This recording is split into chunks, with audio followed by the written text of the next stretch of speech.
Hey everybody, David here, and today I want to do my review for WandaVision episode 8, uh, previously on, which is the title of the episode. And last week I was thinking to myself, I wonder if they're gonna do a flashback episode, because I heard someone else theorize that, and I said, you know what, that would make sense. And that theory I gained more momentum for me when we got the closing scene of WandaVision last week when Agnes got her own theme song, and I thought to myself, oh, maybe we'll get an Agnes focus episode to show what she was doing the entire time throughout the series so far. And I really did think that theory was gonna come true, because the opening scene opens with Agnes being caught by these people, put on a stake, and it takes place in the 1600s. So we're finding out that she's clearly thousands years old. We don't know how old exactly, but clearly she's been along for a very, very long time, or hundreds of years old. It looks like they're about to burn her at the stakes, and we find out that these other people are also witches, and the reason why they're going to burn her is because she was dabbling in dark magic, which brings up a lot of interesting questions. But she didn't really seem that evil. I'm not buying it once again, but you'll never know. Maybe they'll pull one more twist on us and say, you thought she was evil, but that's what we wanted you guys to think, and now she's not. I still think she's evil. I don't think there's any misdirect going on here, because once you say you killed the dog, you lost all forgiveness from us. That's the way, even though we didn't really see her kill the dog, so maybe it's easier for us to forgive her. I don't know. And was the dog even real? That's something that a lot of people have been bringing up lately. I think the dog was real. I think she is a murderer, and I think she is an evil witch. So, moving on, we get to the present day where we last left off, and we see that Agatha is now confronting Wanda and her, like, what are you? How did you do this? I thought I was the only magical person here. Stuff like that. Confronting her, asking her all these questions that, some of them we thought she was responsible for, at least some of it. And it seems like she's maybe less involved than we were led to believe. Maybe she was conflicting with some of the things that was going on, but clearly this is more to do with Wanda than Agatha, that we or at least I was thinking. And so Agatha decides to get straight into the problem by searching into Wanda's mind. She grabs her hair, she grabs the fly, which I thought the fly was going to transform into something. But it looks like the rabbit might have something bigger, more in store to do than the fly. And she opens up a door like Monsters, Inc. and decides to go inside the door to search through Wanda's past, with Wanda, of course. Wanda is not standing on the sidelines. She's going with her to show Agatha, what are you hiding? What are you not telling me? Let's go take a look into your past and find out. And so when they go into the door, one of the first places they go into is this, when Wanda and Pietro were kids living in Sokovia, and we see her parents. And the parents didn't look like anything from the commercials. Everybody had the theory that the parents in the commercials were going to turn out to be her parents, her and Pietro's parents, but they didn't really confirm that. But what was confirmed was the theory was that the shows that they used to watch as kids were the things that clearly influenced everything that Wanda was using to create the sitcom world that she was inhabited by. We see that they had tapes of I Love Lucy, the Dick Van Dyke Show, Bewitched, which were all shows that we saw if especially if you are versed in old sitcoms, you see those tapes, and they used to watch those tapes. Wanda gets to pick even an episode of the Dick Van Dyke Show to kind of get to pass, to not pay attention to the outside world, basically, and they can get their mind off of everything that's surrounding them in the outside world, which is not so great, because as the mother looks outside, there's like a war going on in Sokovia.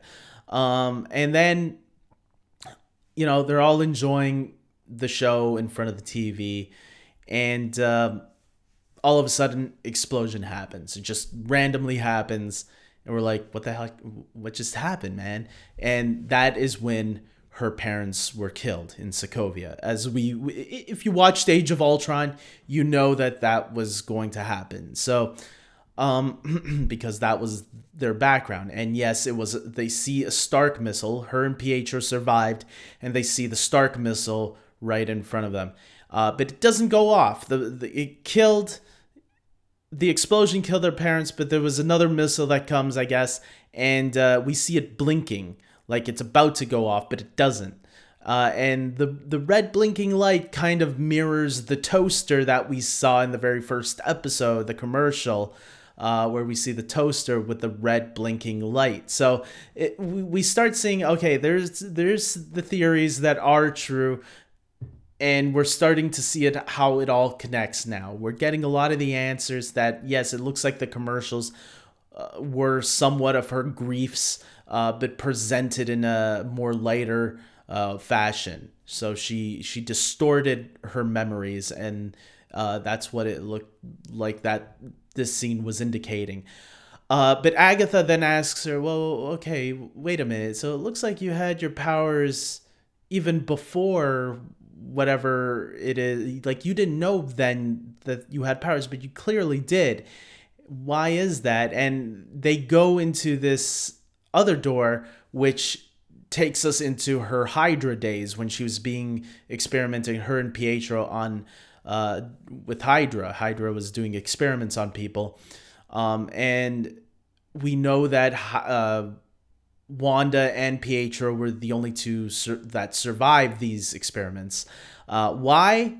Possibly because of the powers. Now, we don't really get too much of an answer on Pietro. We don't even get an answer why his hair eventually turned white, the way it did, or silver.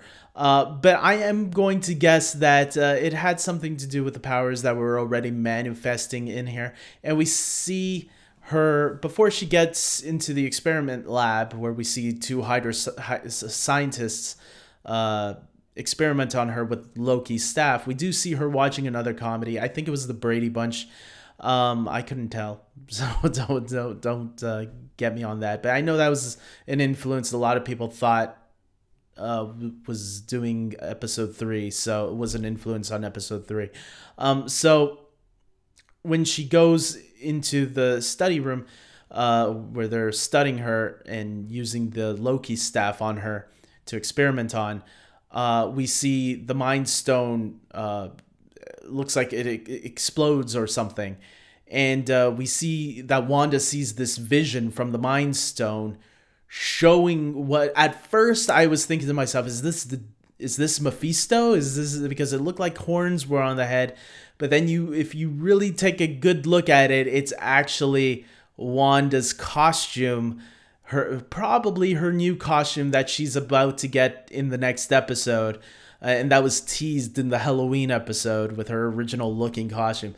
A lot of people have already pointed out that last week, I remember, if you look at one of the posters, the poster where Vision and Wanda are in front of television screens, and the television screens are showing what's underneath.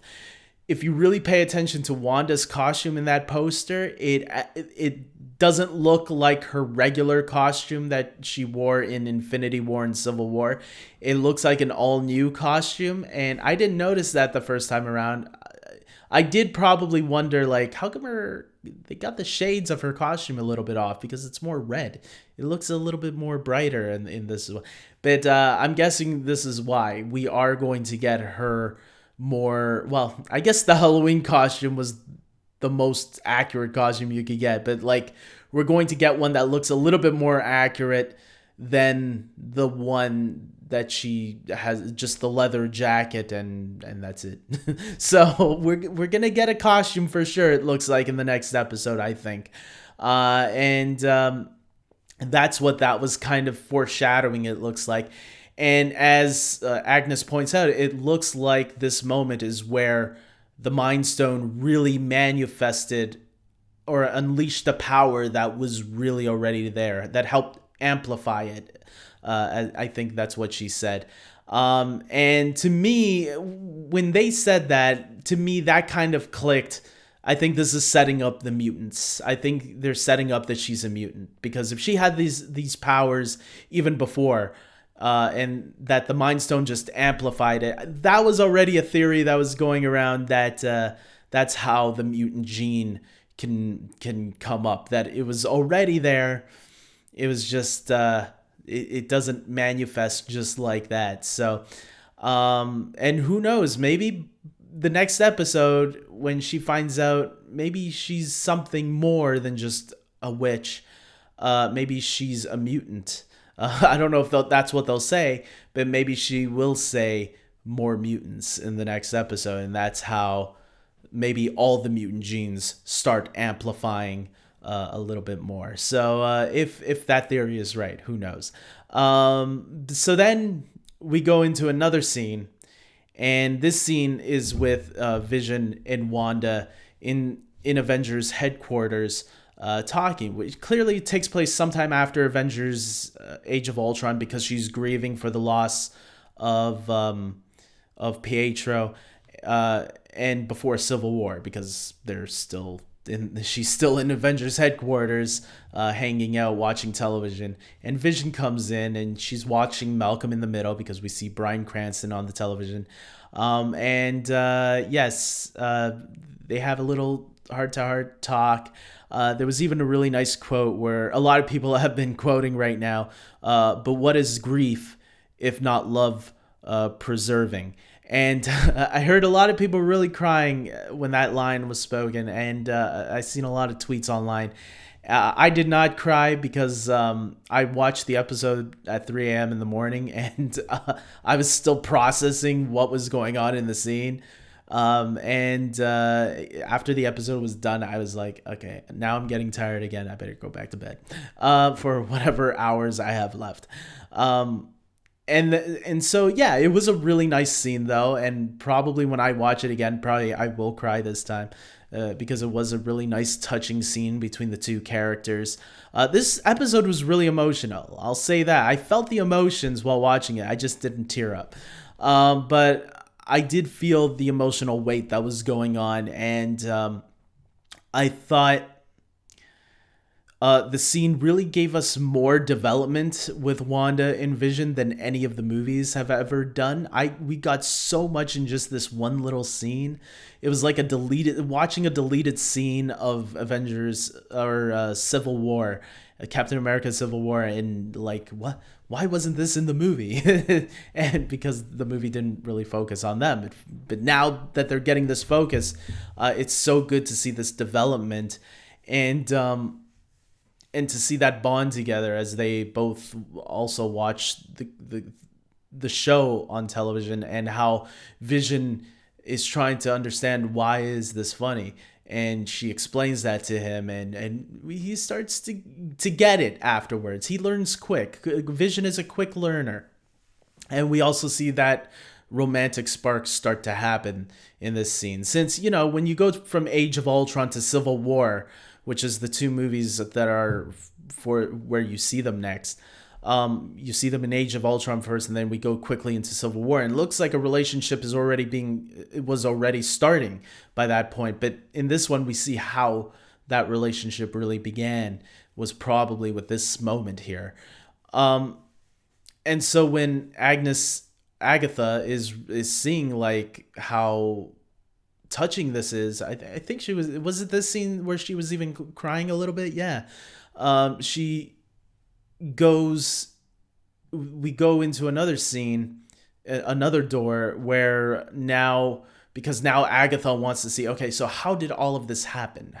Where let's go see this door. And I think that was the door where Wanda was hesitant. I'm getting a little fuzzy now because it was very early this morning. It was either the Hydra door or the sword door where she was hesitant to go in. And she does. She goes inside and we see the actual truth on what happened when she entered Sword. We were told by Hayward a few episodes ago that Wanda just busted in and stole Vision's body. Well, as we saw here in this scene, it didn't look like she stole Vision's body at all. It looked like she was actually pretty calm. She was maybe a little angry about what was going on when she saw them, tearing Vision's body apart and turning it into scrap or experimenting on it. And Hayward's like, hey, this is a so much vibranium. You think we're just gonna let it go? We gotta tear it apart and study it, man. And that's where Wanda breaks the glass and goes down, but she doesn't cause any violence.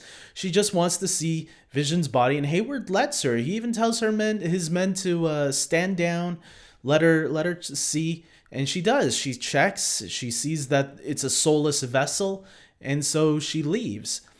And which already indicates, okay, Hayward's a bad guy. There's no doubt in my mind now. Either he's a bad guy or he's a really big asshole. So when Wanda leaves, she goes back to her car and sees a map that I guess Vision left for her, that they wanted to go to New Jersey and grow old together. Unfortunately, Vision had passed. So when she goes, we see her getting to this place in New Jersey. We see some of the residents that we've seen throughout the show in their real everyday life. And when she gets to the area where the map was showing, there's no house there built, but it looks like a house was... It looked like they were getting ready to build a house there. And Wanda looks at the note, falls down, and just explodes with energy. And the energy that she explodes with creates the house, but not only creates the house, that is where the hex begins. So that's it. That's her breaking point. She lost so much throughout her life that we've seen throughout this episode. She lost her parents. She lost Pietro. She lost Vision. And she hasn't really dealt with Vision's grief, because in the part where she's in Sword, she even says, she wants to bury him. She wants to give him a proper burial, but she can't. And so she just loses it. And after creating the house and creating the hexagon and everything and changing all this place to a black and white world, she then creates Vision. And if you notice, her energy is always red, but the energy that creates Vision is actually yellow. And I thought that was an interesting thing that happened. Like, why was that yellow? Is that the remains of the Mind Stone that was creating Vision? And now that he's created, maybe that's why him and her weren't on the same page. Did she use whatever she had left of the Mind Stone that gave her powers? Did she use that all on Vision, or that amplified her powers? Did she use all of that on Vision, and now she's a completely different person? Maybe. But then, so we see how it all started. We see it all started from this point. And then all of a sudden we hear Agatha. She's clapping.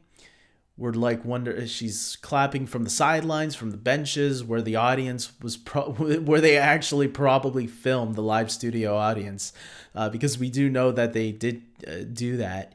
And she's like amazed. So this is how you did it. That's kind of what she says.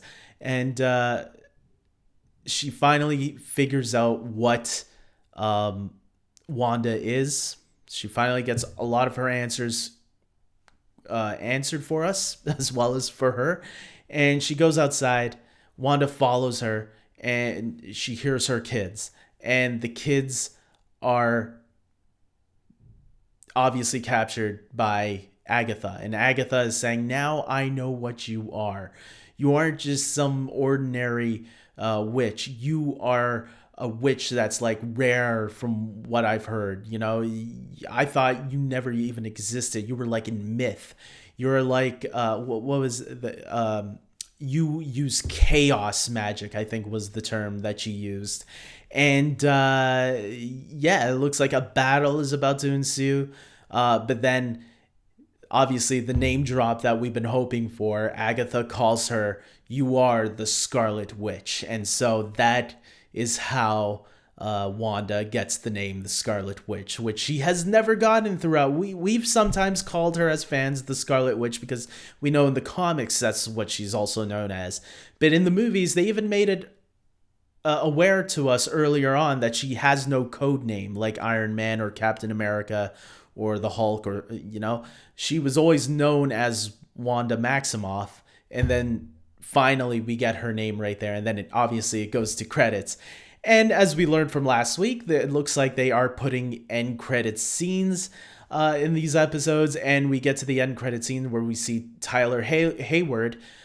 He decides to finally send in whatever he's ready to send in. We think it's going to be missiles, but it turns out to be something worse. It looks like the asshole was experimenting on Vision and has reprogrammed him all white.